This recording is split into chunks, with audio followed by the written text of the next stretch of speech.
Eu queria falar um pouco sobre isso, Adriano, sobre os arquétipos. Tem muitas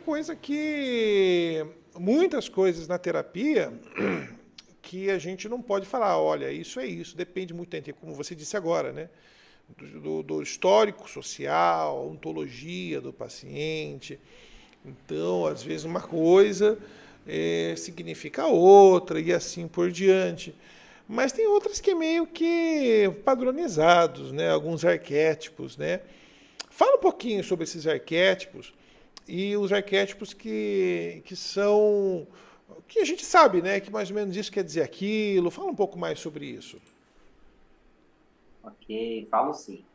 Bom, existem algumas imagens, alguns objetos que eles aparecem com uma certa frequência nos sonhos, que são os arquétipos.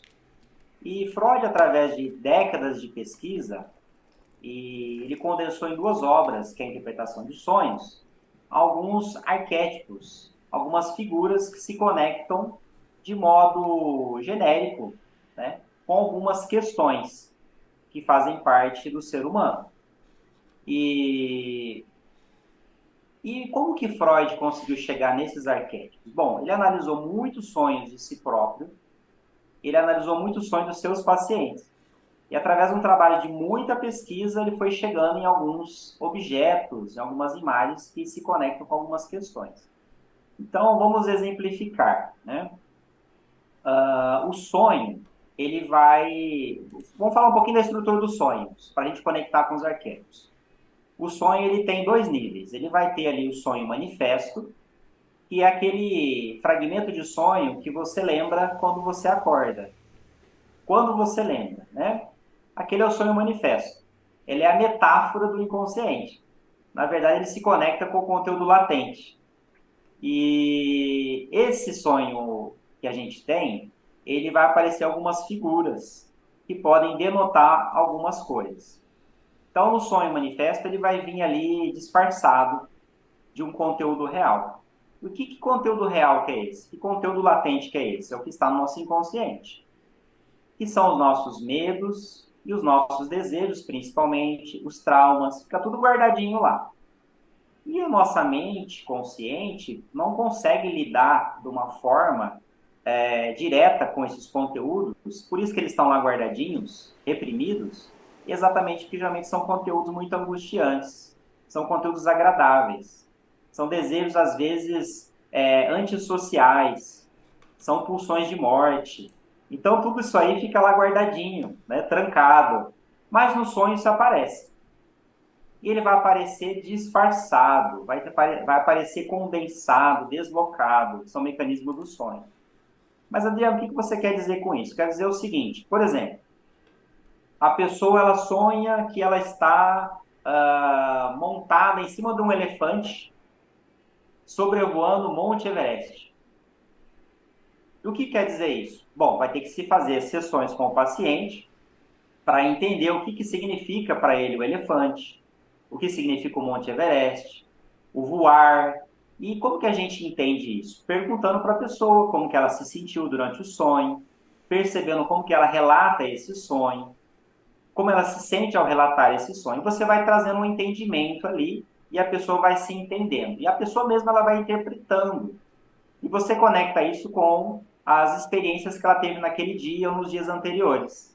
E geralmente o sonho, ele se conecta com as vivências que a gente teve naqueles dias anteriores.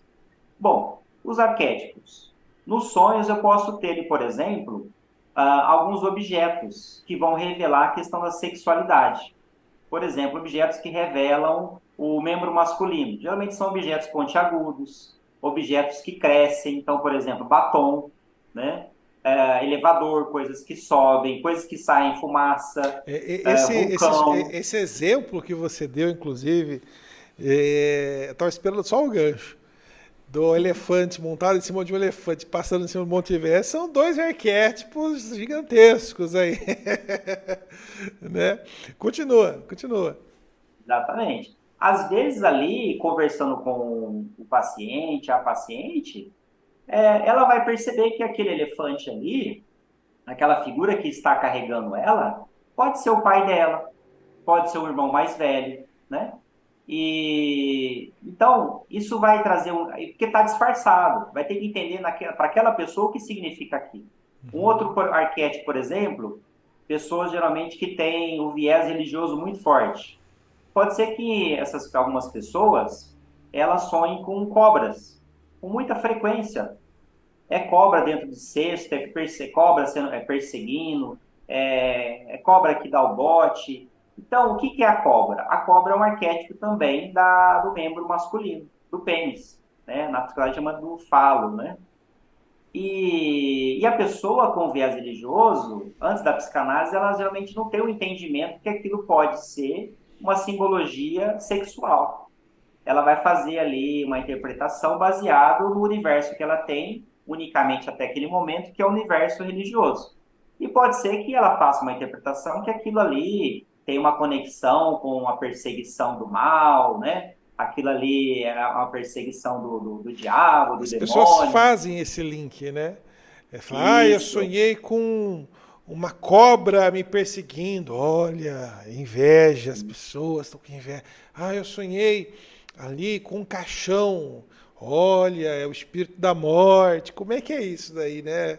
As pessoas, elas tendem a trazer uma interpretação leiga, né? isso. Ela vai fazer uma interpretação baseada no universo que ela está inserida. Então, se ela tiver mais com viés religioso, ela vai achar que simplesmente aquilo pode ser o demônio atentando ela. Porém, a psicanálise ela vem somar, ela vem hipotetizar, né? Ela não vem ali, a psicanálise não é dogmática, ela vem trazer questionamentos, ela vem trazer mais perguntas do que respostas. Então, ela vai perguntar para o sujeito, né? Sobre essa questão da cobra. Mas para a psicanálise pode ser um símbolo fálico, que está demonstrando ali, talvez, uma questão do desejo daquela pessoa. Durante a vigília, a pessoa recalca alguns desejos, né? Que é inerente ao ser humano, às vezes ao olhar para uma outra pessoa, pode ser que suscite ali algum tipo de desejo. A pessoa recalca aquilo, e aí durante o sonho vai se libertar esses desejos e vai aparecer o símbolo fálico da cobra, né? Porque o sonho, ele principalmente é uma realização disfarçada de um desejo.